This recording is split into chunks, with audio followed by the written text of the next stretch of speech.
Okay, so on the last video we left off finishing the steps of Meiosis I, and then in this video we're going to start with the steps of Meiosis II. And I'm here to tell you that Meiosis II is basically identical to mitosis. It'll even look the same as mitosis, but you'll be able to tell that you are in meiosis instead of mitosis, because when you look at the chromosomes, you'll be able to see the pieces where crossing over occurred.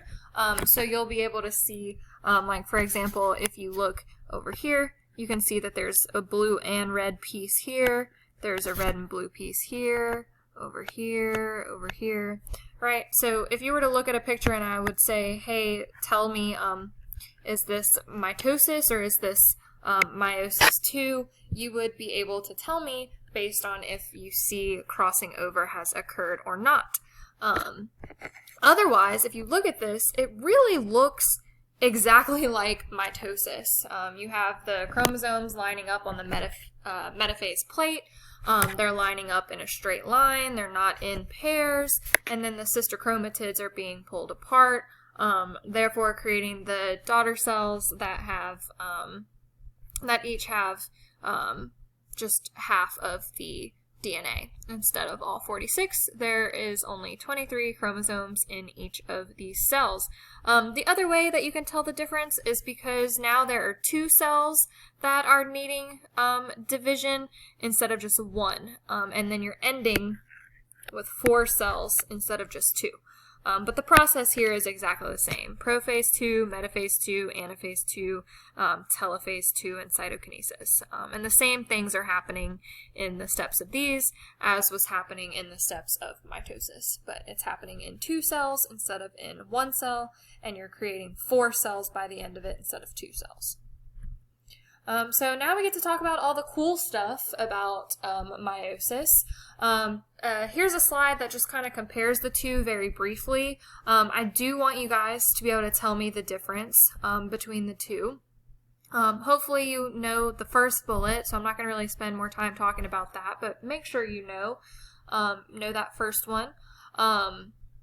In both cases, the chromosomes are only going to replicate 1 time at the very beginning. In meiosis, you end up having 2 nuclear, meaning the nucleus. You're going to have 2 nuclear and cytoplasmic divisions, whereas in mitosis, you only have 1. And then the last thing I kind of wanted to spend a little bit more time talking about, which is why I'm saving it for last, even though it's the second bullet. Remember, mitosis is used to make more of an organism. It's used for growth. It's used to repair things like a skinned knee or a skinned elbow, or some other type of cut. Those kinds of things are what mitosis is used for, because remember, you're making those genetically identical cells. In meiosis, the sole purpose of this type of division is to allow for sexual reproduction. If we did not have meiosis, we could not sexually reproduce.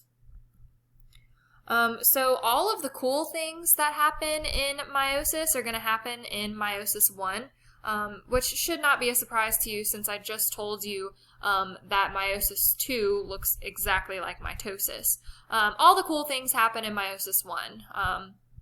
So the chromosomes are going to form tetrads in prophase 1, so that's when the homologous pairs find each other, and then in metaphase, metaphase 1, those tetrads are what's going to line up. So instead of being a straight line, it'll be a double line.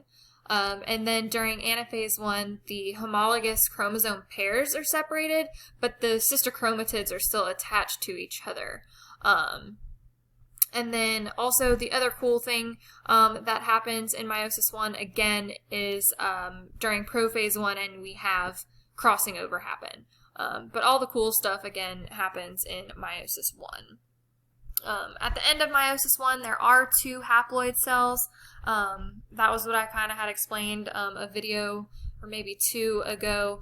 That is haploid by the end of the first meiotic division, because each chromosome is only in there with its exact copy. It's not like there are 2 copies. Like there's not a copy from mom and from dad. There's either just the mom and her copy or the dad and her copy. So it is still considered haploid. So in meiosis, it goes diploid, haploid, haploid. In mitosis, it goes diploid, diploid. Again, Meiosis II, I'm not going to spend time here. So here's just a visual for those of us that are more visual learners like myself. Here's a picture that kind of shows you side by side a comparison between mitosis and meiosis, so that you can, make sure that you know how to identify the differences there.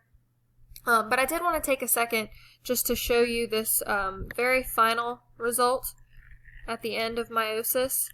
So you can see that each one of these cells is completely genetically unique. There's no two cells out of these that look the same, and that's because of the process known as crossing over. So now we have to talk about the other reason why we have such genetic diversity on Earth amongst organisms of the same species in this case, but also it's kind of how we're different from other species as well. But this is mostly how we get the genetic diversity within a single species, right? So if we all look at each other, which we can't do right now, but if we could, or if you can even remember what your classmates look like, what your neighbor looks like, and you're at school. If we look around, we know that we all look different from each other. Furthermore, if we were to look at our sibling, which we can do, at least all of you guys can. I can't look at my siblings because they live in their own homes. But you guys, most of you still live with your siblings. Maybe you have some in college, but they're back home because of COVID, right? So if you look at your siblings, you can see things that are similar to each other, right? But you can also see where you guys are really different. And so that first bullet is saying that offspring from sexual reproduction vary greatly. And you know that. You are the product of sexual reproduction between your parents, and so is your sibling. And you look alike, but you don't look identical, right? There are more than just crossing over events that are leading to you guys looking different. When the homologous chromosomes line up on the metaphase plate in meiosis I, they line up just like completely randomly. Sometimes the red chromosomes, so to speak, they're not actually red or blue, by the way. This is all just to kind of show you. Sometimes they're lined up where there's like, sometimes the red is on the left, and sometimes the red is on the right side. And like sometimes you'll have like 6 chromosomes lined up, one on top of the other, where the red chromosome is on the left and the blue chromosome is on the right, but then the next one in line may have the blue on the left and the red on the right. So they can line up completely randomly, which is going to happen in every single type of cell that undergoes meiosis, every single gamete that undergoes meiosis. That beginning cell will always line up completely and totally randomly by metaphase I. And so all of the different egg cells that your mom makes, it's not like she makes the same 4 different ones every time she makes an egg. She makes 4 new ones every single time. They're always genetically different from each other. Same with dad. It's not like every 4 sperm he makes, those are the only 4 options possible. There's way more than just those 4 options possible. Every single time he makes a set of sperm, they're completely different from each other. So this is part of why your siblings, you resemble each other because you're both getting DNA from your parents, but you are not identical. Because the way the chromosomes end up lining up during metaphase I is so random. So let's use an example where the diploid is 4, so there are 4 chromosomes or 2 homologous pairs instead of 46 and 23. We're using 4 and 2 because it's a lot smaller and easier to see. And we're going to use the picture on the next slide to kind of visualize this. So again, the red is showing what you're getting from mom, and the blue is showing what comes from dad. This doesn't mean we're talking about two different people. We're still talking about one person. This would be like if we were looking inside of your cells and seeing what you got from your mom and your dad. Okay, so again, this is 2n equals 4 because it's easy to show this process with only 4 chromosomes instead of trying to show it to you with 46, but this does happen for all 46. In possibility A, okay, this is what I was talking about with like the left and the right and however else you want to talk about it. So in possibility A, the tetrads are arranged such that the blue are on one side.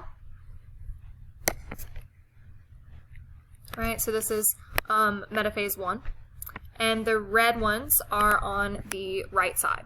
Okay, therefore, when you get your two daughter cells, one of them is going to get just the blue, and one of them is going to get just the red. And then when this divides again during meiosis II, each daughter cell is going to end up with either blue. So these two would technically be identical unless crossing over happened, but it doesn't show us crossing over, so we'll just assume it didn't happen this time. And then these guys will go here, and this side will go here. Crossing over probably did happen, but to help you understand it, like since these pictures aren't showing it, since you're seeing them and their exact copy, these two, combination 2 and combination 1, like combination 1 is the same and combination 2 is the same. But then in possibility B on the right, they're arranged so that the blue and the red aren't just like on one side. Right, so in this case you have blue over here, but then blue over here. That changes up what happens at metaphase, at meiosis 1, and then what happens during meiosis 2. In this case, okay, you're seeing all these different combinations of cells that could have resulted just from changing up this one thing. Now imagine doing that for all 46. The gametes are all going to be so different from each other because there's so many different ways that these chromosomes can independently assort along the metaphase plate.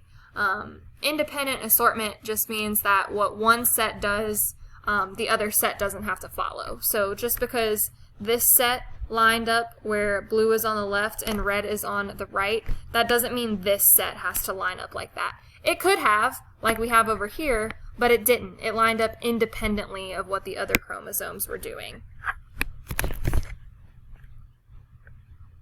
Okay, so from that figure, you can see that there were 4 different possible gametes, and the organisms will actually produce all 4 of those combinations in equal quantities. For animals that have more than 4 chromosomes, all the chromosomes orient independently. Hopefully you caught that. I've said it quite a few times. For any species, the total number of combinations of chromosomes that meiosis can actually put into sperm or egg cells is 2 to the n, where n is the haploid number. So for humans, that's 2 to the 23, which is 8 million possible different egg cells and 8 million different possible sperm cells.